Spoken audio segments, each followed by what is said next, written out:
My name is Officer Bobby Dube. I am an officer with the Florida Fish and Wildlife Conservation Commission here in the fabulous Florida Keys.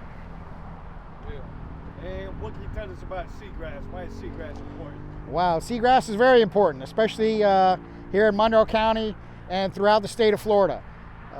Seagrass is actually a flowering plant, and it can be found anywhere from Tallahassee all the way down to the dry Tortugas on the Atlantic Ocean and the Gulf of Mexico. And what's important about it here? The seagrass, they provide a vital role for the ecosystem. They provide food and shelter for a lot of our vertebrates and invertebrates. When they're juvenile, whether it's fish, lobster, crab, they use that as a nursery to hide until they can get a little larger and hide. They also hide from predators in the seagrass beds throughout here, the Florida Keys and the rest of the state of Florida.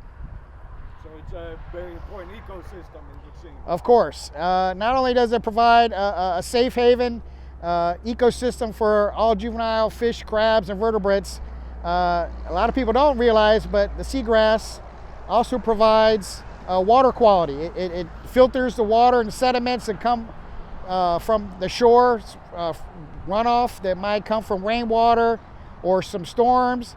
It's very important because it provides a filtering system for our water quality here, not just in the Keys, but throughout the state of Florida. Oh, so what are some of the laws around seagrass? Wow, seagrass, like you said, is very important. So it's the most important when it comes to ecosystem. So we protect it, not just here in the Florida Keys, but throughout the state of Florida. So if you are to run aground in your boat, per se, or your personal watercraft, or prop scarring, where you're running in shallow waters that are too shallow and you're tearing up the seagrass bottom, that's called damaging to the seagrass. And we have fine amounts for that here in Monroe County, the Keys. What are some of the fine amounts? A lot of it depends on when you run aground, let's say, or you cause damage by prop dredging. What we do is we mark it. One of our FWC officers will respond. We'll mark it, and we'll have biologists come out and survey the area and measure and mark how much damage was actually done square foot wise, and then they will determine a fine amount and a penalty amount to charge that boat owner or boat operator. What are some of the ranges you've seen from like the low? Wow, me personally, it can range in the thousands. You know, when you got a vessel that might go, cut through a flat, and he's, churning up 100 yards or so of seagrass bottom, it could be very expensive here in Monroe County, that's for sure. Wow.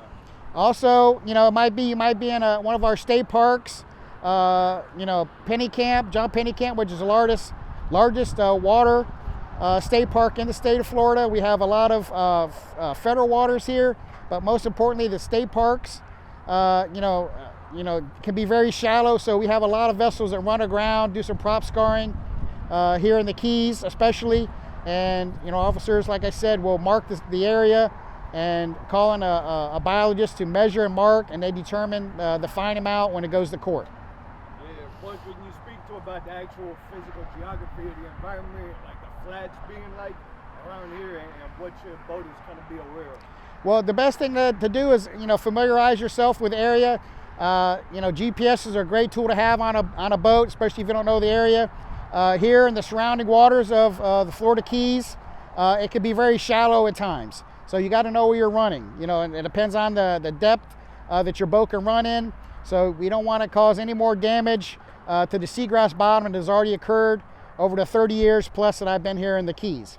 So you want to make sure you don't damage the seagrass bottom, and if you do find yourself that you ran aground, please do not power off. Powering off means you're trying to force your outboard engines or inboard engines to power off the flat or the sandbar, causing more extensive damage to the seagrass. So that can add to your fine amount and penalty amount when it does go to court.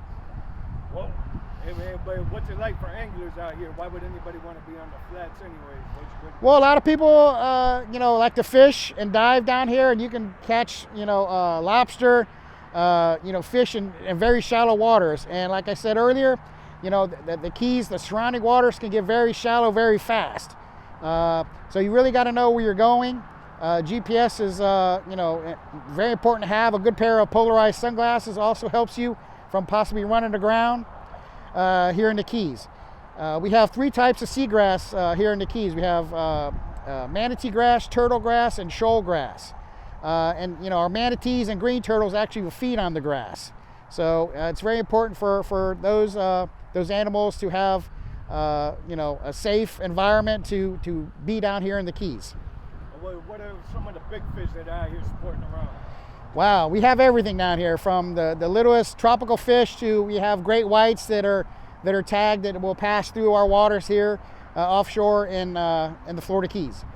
Dang, you seen great whites over here? I have not personally seen any great whites, but they have them tagged and they can monitor them when they're cruising out in deeper waters.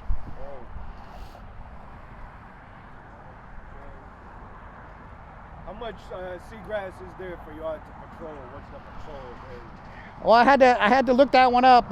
Here in the waters surrounding Monroe County is estimated at approximately 1.5 million acres of seagrass. That's a lot, and upwards of almost 4 million statewide. So that's good to know. But if you see some aerial photos of years past and current photos, you can see some of the damage in certain areas of prop scarring where the seagrass is dead and will take years to come back. So you really got to stay in marked channels. Like I said, you know, have a good pair of polarized sunglasses, a GPS, or be with somebody who actually knows the waters of the area you're going to be operating your boat in. Do manatees be around the seagrass as well? Of course, yes. Manatees here in the Keys is a safe haven. We have manatees all year round down here because our water is typically warmer than anywhere else in the state of Florida. So, you know, they like to, you know, hang out and chill, if you will, on the seagrass beds in certain parts of the areas, seagrass areas here in the Keys. Just the other day, we had a manatee hanging out in a small calf right in here. I don't see that today, but you know, it is a joy to see a manatee and a calf. You know, and we see porpoises, you know, on a daily occurrence down here in the Keys because, once again, we have a lot of boaters down here. And water quality is utmost important, and the seagrass is a vital role in maintaining water quality here, not just in the Keys, but throughout the state of Florida. Wow, and I didn't realize that you were a veteran of 30 years, bro. 30 plus years, yes. I've been around a long time. I've seen some a lot of changes here in the Florida Keys, some good, some bad. Some of the bad things, like I said, we're so popular down here now. We get a lot of recreational boaters that come from all over, not just the state of Florida, the United States, but around the world to come here, fish, dive, snorkel, because of what we have to offer down here, which is great visibility if you're going to be out spearfishing or snorkeling or scuba diving. And we have some of the best offshore fishing here in the Keys than anywhere else in the state, and some of the best backcountry fishing. Also here down here we have the Everglades National Park, which is right out our back door here. We're on Whale Harbor Channel here in Isla Mirada. So we have it all, and you know, the FWC is here to try and protect it all, to make sure we have you know, that kind of stuff for our kids, our grandkids, when they get a little older, and you know, they can go out and fish and see different species of mammals and wildlife, not just here in the Keys, but you know, statewide. Yeah, definitely. What's been your proudest moment as an officer at FWC? Wow, that would probably be you know, a couple of life-saving moments where I rescued an elderly couple out of a burning mobile home. It didn't really have anything to do with being on a boat. We're just in the right place at the right time. That's very rewarding, and helping our local citizens here after our you know, hurricanes that passed through. Some of them luckily have missed us, but Hurricane Irma a couple years ago passed through, where you get to, you know, give back and help, you know, the people that you know, grew up knowing and working with, and you know, there are our neighbors, our co-workers, and helping our locals here in the Keys after, you know, tragic events like a hurricane or some type of you know, event that's not great. True hero, definitely. All right.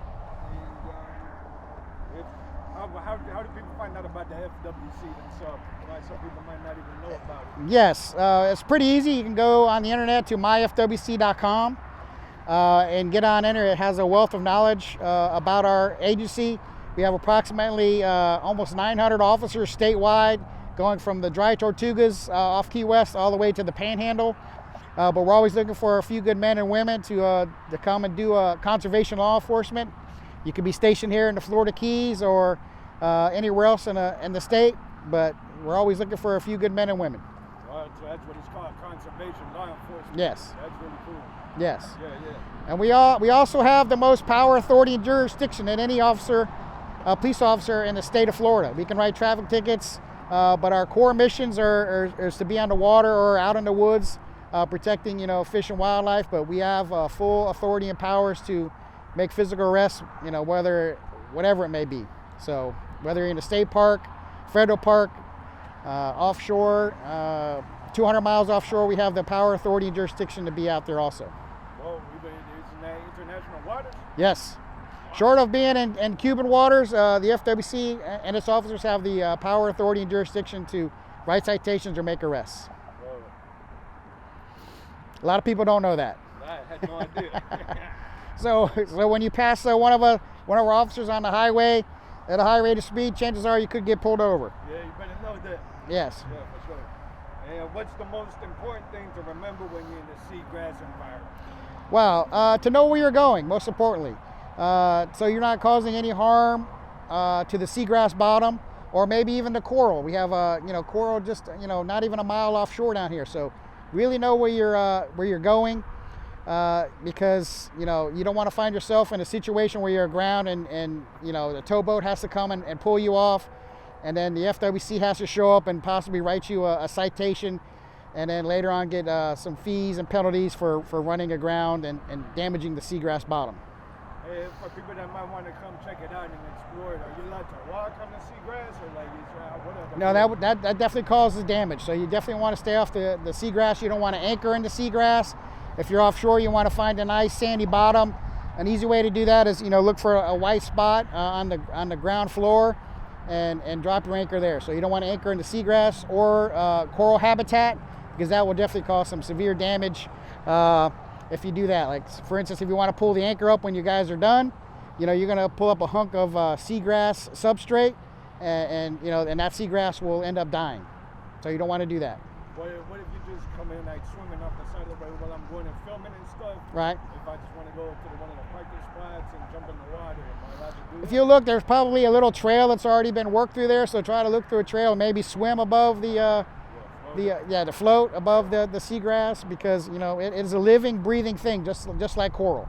So just by walking on it, you can damage the seagrass. So really just float over. Float over it if possible. Yes. All right. And have you seen any change in the environment? You believe in like sea level change and stuff like that? Yeah, like I said, I've been down here for over 30 years, and one of the other things that we've seen that has deteriorated over the last 30 years is water quality. And that has to do with just so many more people coming down here, running the ground, not knowing where they're going. The pressure on our resources. A lot more people are fishing, which causes a stress on the fisheries, whether it's stone crab, lobster, or any of the numerous fish you can catch here in the Keys. So, but that's why the FWC is here. We are a science-based agency, so we try and tweak certain fisheries if they need to be protected a little more, whether it's jewfish, Nassau grouper, recently the barracuda even is protected. So yes, so people come to the FWC, hey, you should look into that, and we have biologists to go out and do fish stock assessments, and we look into that, and then we make a regulation based on that, and sometimes we implement a new law or regulation protecting that particular fishery. So, and like I said, it goes back to, we all want to have things for our children or grandchildren to come and be able to come down here and catch a fish off a bridge, or if you want to go fishing offshore, be able to catch a fish or see a dolphin or a turtle out in the wild. That's why we're here, and we're doing the best we can to protect our environment. Hey, once again, much respect to you, Officer Robert Dube, 30-year veteran, man, conservation law enforcement specialist. Much respect to you, and thanks for taking the time. Thanks for having me. And if you want any more information, go to myfwc.com. Hey, drop the shades on them so they can see the hat. Yeah, we'll just get a little cutaway here. Reporting live from paradise. Yeah, thank you very much. The fabulous Florida Keys. Yes, sir.